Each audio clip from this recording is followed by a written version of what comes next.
Hello students, this is the second lecture regarding Raman spectra. In first lecture I discussed about Raman spectra's introduction कि इसमें spectroscopy में मतलब यहाँ कैसे spectra हमें मिलता है। यहाँ स्पेक्ट्रा मिलता है due to scattered radiations. First of all यहाँ सिर्फ हम स्टडी करते हैं स्कैटर्ड रेडिएशंस की, ठीक है। अब जो एक्सप्लेनेशन है रमन इफ़ेक्ट की कि भाई यहाँ तीन तरह की लाइन हमें मिलती हैं, ये मैंने लास्ट लेक्चर में बताया था, जिसमें फर्स्ट थी हमारी रेलिग स्कैटरिंग या रेलिग लाइंस, सेकंड था स्टोक लाइंस और थर्ड था एंटी स्टोक लाइन। ये वो लाइन है जो हमें रमन स्पेक्ट्रा में शो होती हैं। तो इसका थोड़ा सा इसको डिटेल में स्टडी करेंगे कि ये तीनों तरह की लाइन रमन स्पेक्ट्रा में आती कैसे हैं। फर्स्ट ऑफ ऑल सबसे पहले हमने यहाँ पे एक बेसिक चीज़ देखनी है कि यहाँ कोलिजन होता है। कोलिजन किसके बीच में होगा? जो हमारा फोटोन है, जो इलेक्ट्रोमैग्नेटिक रेडिएशन हमने यूज़ की है उससे जो फोटोन निकल रहा है अपने साथ एनर्जी लेके, वो आएगा और वो मैटर के न्यूक्लियस के साथ या सिंप्लीफाइड फॉर्म में हम कह सकते हैं मैटर के साथ क्या करेगा? कोलाइड होगा। आफ्टर कोलिजन अगर ये फोटोन, जैसे मान लो इसकी अपने साथ फ्रीक्वेंसी लेके आया था म्यू आई, जब इसका कोलिजन हो गया मैटर के साथ, आफ्टर कोलिजन ये फोटोन मतलब स्कैटर हो गया और जो इसकी स्कैटर्ड फ्रीक्वेंसी है इसको हम दिखा देते हैं म्यू एस से, फोटोन की। ये दोनों केसेस में क्या मिली? सेम, मतलब म्यू आई जो अपने साथ इंसिडेंट लेके आया था फ्रीक्वेंसी फोटोन मैटर के ऊपर इरेडिएट हुआ था, और आफ्टर कोलिजन विद मैटर जो फ्रीक्वेंसी स्कैटर्ड फोटोन की है म्यू एस, वो दोनों क्या है? सेम। तो जो ये वाला केस होता है इसका मतलब होता है कि जो हमारा collision it is perfectly elastic, और इस केस के लिए जो हमें स्पेक्ट्रा में, रमन स्पेक्ट्रा में लाइन मिलती है वो लाइन होती है रेलिग लाइन। रेलिग लाइन के लिए इंसिडेंट फोटोन की frequency is equal to scattered photon की फ्रीक्वेंसी, ठीक है। Scattered photon, incident photon. लेकिन कोलिजन हमें पता है इन इलास्टिक होते हैं, परफेक्टली इलास्टिक कोलिजन नहीं होते। तो इन इलास्टिक कोलिजन में हमारे पास दो केस हो सकते हैं। दो केस में फर्स्ट केस हमारा क्या हो सकता है कि जो हमारा फोटोन यहाँ आ रहा है, ये फोटोन है विद फ्रीक्वेंसी म्यू आई और यहाँ पे हमारा मैटर प्रेजेंट है। Let us draw the same for second case, उसके बाद हम इसको देखेंगे कि यहाँ से क्या कंक्लूजन निकलता है।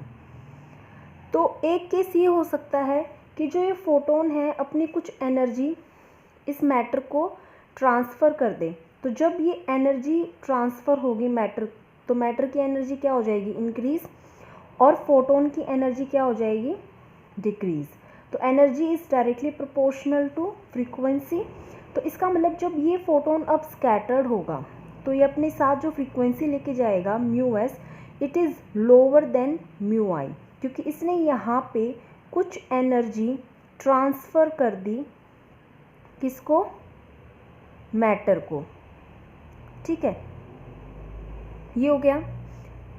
सेकेंड केस में इसका रिवर्स हो सकता है कि ड्यूरिंग कोलिजन मैटर ने एनर्जी ट्रांसफ़र कर दी टू फोटोन। तो इस केस में फोटोन की एनर्जी क्या हो जाएगी? इंक्रीज़ हो जाएगी। एनर्जी इंक्रीज़ होगी तो इसकी फ्रीक्वेंसी भी इंक्रीज़ हो जाएगी।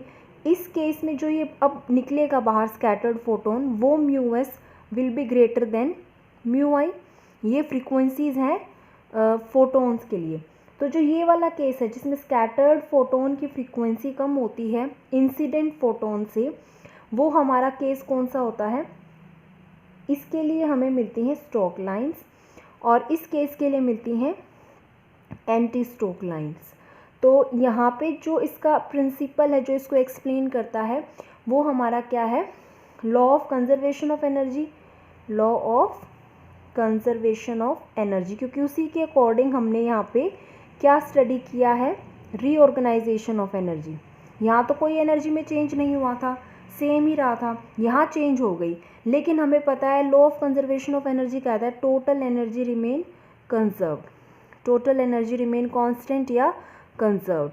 तो इस लॉ को वैलिड रखने के लिए यहाँ पे क्या हुआ, जो हमारी फर्स्ट केस था उसमें हमने क्या किया, एक की एनर्जी डिक्रीज़ कर दी, दूसरे की इंक्रीज़ कर दी। दैट मीन्स यहाँ पे क्या हो रहा था, फोटोन की एनर्जी डिक्रीज़ हो गई और मैटर की एनर्जी हो गई थी इंक्रीज़। सेकेंड केस में वही टोटल एनर्जी को कंजर्व करने के लिए यहाँ इस केस में क्या हुआ, फोटोन की एनर्जी इंक्रीज़ हो गई तो मैटर की एनर्जी डिक्रीज़ हो गई, क्योंकि उसने अपनी एनर्जी का कुछ पार्ट फोटोन को ट्रांसफ़र किया था। तो the explanation is in accordance with law of conservation of energy which says total energy remain conserved। तो उसके अकॉर्डिंग हमारी स्ट्रोक और एंटी स्ट्रोक लाइन जनरेट होती हैं।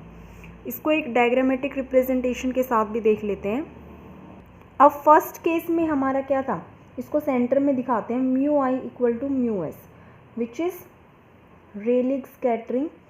रेलिक स्कैटरिंग के लिए क्या था, हमारी फ्रीक्वेंसी सेम होंगी तो एनर्जी भी सेम होगी, और एनर्जी का फॉर्मूला क्या होता है, E equal to h new.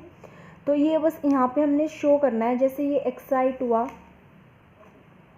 Matter के अंदर इलेक्ट्रॉन, इसकी मतलब एनर्जी है एच म्यू आई, और जब ये वापस आया उसी स्टेट में वापस आ गया तो ये एनर्जी डिफरेंस क्या है, सेम है।